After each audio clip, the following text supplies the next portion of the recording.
TikTokers are irate after the social media platform took down videos of users reacting to a 2-decade-old letter penned by terrorist and al-Qaeda founder Osama Bin Laden. In the letter, Bin Laden justified crafting 9/11 and castigated the United States, which appeared to draw sympathy from many who claimed they read the manifesto. Some reported feeling disillusioned and said they were undergoing an existential crisis. One user summed it up, posting on X, quote, "Many of them, and I have watched a lot, say it has made them reevaluate their perspective on what is often labeled as terrorism can be a legitimate form of resistance to a hostile power." Unsurprisingly, critics were quick to pounce on the content creators, including the Daily Wire's Ben Shapiro. Take a look. We have taught an entire generation of young people that Osama bin Laden has a point. There's been a lot of talk in the aftermath of Hamas's October 7th attack about why is it that young people in the West, Americans, members of the European community, why are so many young people siding with Hamas? And the answer, of course, is because we as a civilization have taught them to side with Hamas. We have taught them that the West is inherently evil, or at the very least morally equivalent with terrorists on the other side of the equation. And they've imbibed from that well. They've been taught that for years and years and years. So when they read Osama bin Laden's letter, there are a lot of people who are wondering, if 9/11 happened today, how would young people react? And the answer is a lot of people would be pro-Osama bin Laden. They are now. And some Republican senators, including Lindsey Graham, had choice words for these new Osama stands. That is complete BS. If you really think that Osama bin Laden was onto something, go to Afghanistan and see how you like living there. That's his plan for the world. Afghanistan under the Taliban rule is what Osama bin Laden wants for everybody, but he's not around anymore. The White House has also condemned the TikTokers. White House spokesman Andrew Bates said Thursday that there is never a justification for spreading the repugnant, evil, and anti-Semitic lies that the leader of al-Qaeda issued just after committing the worst terrorist attack in American history, highlighting them as his direct motivation for murdering 2,977 innocent Americans. All right, Jessica, I was disturbed to see this, to say the least. This is propaganda from Osama bin Laden. And when you read to the end of the letter, it becomes very clear that no matter what justification he had for attacking America, that when he says that civilians are fair game because we live in a democratic society and we pay taxes to our government, that, he can go after us with no regard for whether or not people are actually innocent, is the same justification that people use for Hamas killing innocent Israelis, 1,400 of them. And then in the other direction, a lot of people will say that the Israeli government and the IDF are justified in killing Palestinian civilians because they voted in Hamas, a decade ago. So this is the idea that your ideology would require you to say Osama bin Laden might have had a point is somewhat baffling to me. Right. I think really why young people took to this letter is because we don't really get that side of the story. We really get the side of the story of American imperialism, that there are very bad people that hate America abroad, and that is why terrorism happens. And that when the U.S. intervenes abroad, it's always for democracy, for peace, for international order, to get the bad guys. And I think it's really dangerous when we teach that one-sided history, because then you only get the other side from someone who is a terrorist, someone who is anti-American. And I think that maybe instead we should open people up to the alternate perspective that is not shared only by terrorists, but by foreign policy scholars, that it's incredibly dangerous and it's a human rights violation every single time the United States decides to intervene and coup the democratically elected leader of a nation and extract a bunch of resources and exploit the labor of the people there. I think if they got that in the classroom, this letter wouldn't be so striking to them. But I think for so many people, it was a perspective they had never heard before.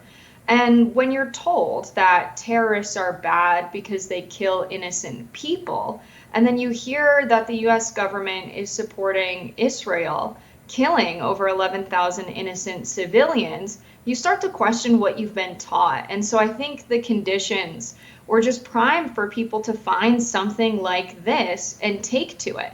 And it's directly a consequence of the biased, one-sided propaganda we have in traditional media. Kids are bound to find the information somewhere else.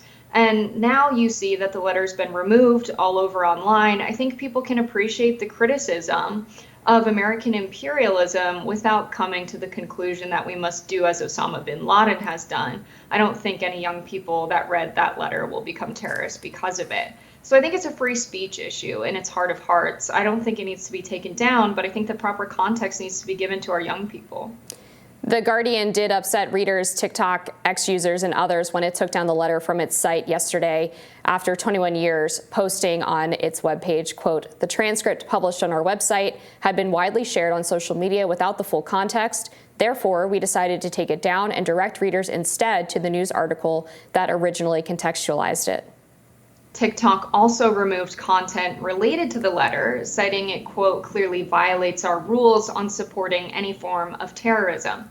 This is not unique to TikTok and has appeared across multiple platforms and the media. Journalist Michael Tracy struck a sarcastic tone, writing on X, "Please do not read the letter that explains why millions of people in the world are inclined to hate us, the US and Israel. Instead, for your safety, stick fingers in your ears and repeat, neener, neener, neener."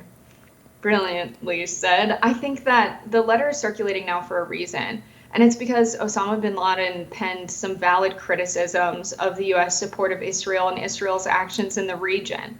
And I think people can take the letter for what it is without the context given in the Guardian's article and say that these are valid and accurate criticisms of the US support of Israel and the founding of Israel and displacement of the Palestinian people. And I think you can agree with those sentiments without agreeing with what Osama bin Laden has said. To take down the content is fascinating when you have a whole documentary on Netflix on the Unabomber, what he stood for and what he did. That did result in a lot of young people sympathizing with the Unabomber.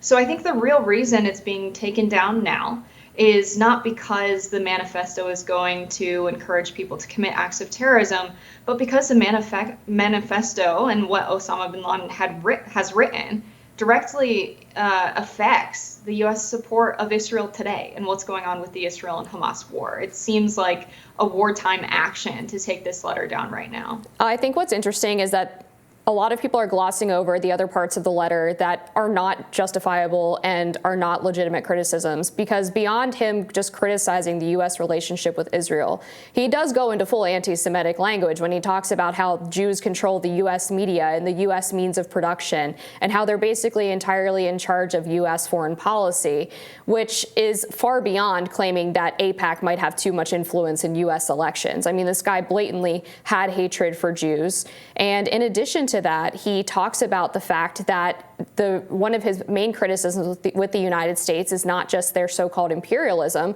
which is kind of funny because he was fine with it when it benefited him when they were fighting against the Soviets. But he also says that he has a problem with the fact that the United States operates under a democratic regime as opposed to being under Sharia law. And in fact, most of his terrorism leading up to September 11th was in the name of holy war or jihad. It wasn't about fighting against imperialism. This guy was a Nepo baby who was butthurt that Saudi Arabia wouldn't accept his contract to go fight in Kuwait and that they allied with the United States instead. And he didn't want Saudi Arabia to ally with the United States because the United States is not an Islamic country. And so he thought that it wasn't justified for Saudi Arabia to allow them in because they didn't share his religious beliefs. And he threatened the Saudi leaders because of that, got excommunicated from the country and lost his citizenship, and then basically launched his own personal war against everyone who he felt had wronged him throughout his life. So for me, this letter is clearly retroactive propaganda that he was using to justify these attacks. He wrote this, again, after the attacks took place and is basically trying to take advantage of these people on TikTok who are stupid enough to think that his anti-Americanism came from some legitimate grievance. I think that when you have someone like Osama bin Laden, who at one point was beloved in the United States as a freedom fighter because he didn't believe in the imperialism of the Soviet Union and was running cover stories on The Independent. He wasn't, but there were cover stories profiling him on The Independent because he was this freedom fighter.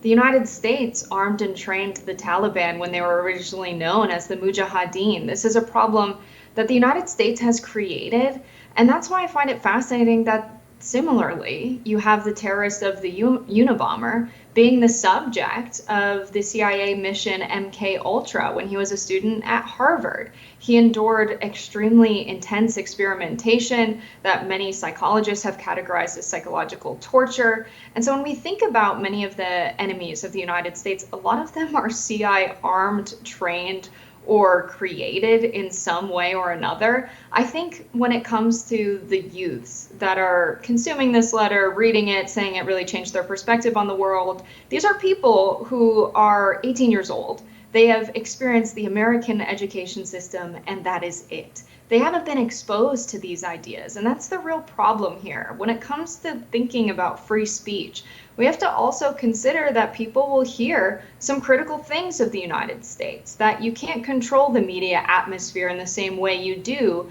a world history classroom or a US history classroom. And that's become very scary for the people in power in this country that are very used to controlling the media. And I don't agree with Osama bin Laden saying that the reason we're in the situation we are in is because there are Jewish people in media. But I do believe we're in the situation we're in because there are very powerful people. There are elites who agree with Israel's mission, and they're unfortunately in the minority in the United States. And we're supposed to have a democracy. 66% of Americans want a ceasefire, and we're nowhere near getting one.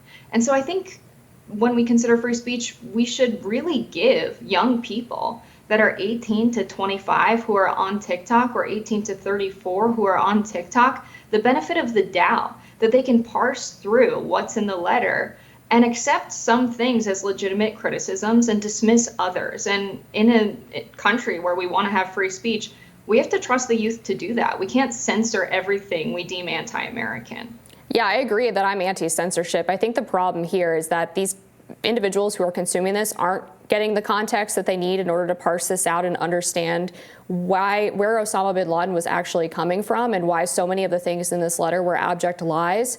And you do see in these videos of people talking about how it changed their worldview, a lot of them go on to suggest that Osama bin Laden was justified in what he did. And that's where this problem comes up, where TikTok has to take down videos because it does violate their terrorism policy. And I don't think it's an accident that this was proliferating on a Chinese-owned social media app. The Chinese have a derogatory term that refers to American liberals who hate their own country because they use them as useful idiots repeatedly to help stir up divisive politics in our country because it's convenient for them, whereas they have all kinds of horrific human rights abuses and all kinds of hypocrisy, and yet they don't hate their own country the way that we do, even though they're objectively far worse than we are. And so they're laughing at us as we have these videos proliferating on social media and our young people going along with this narrative from Osama bin Laden. We're going to have to leave it there. We have more rising after this.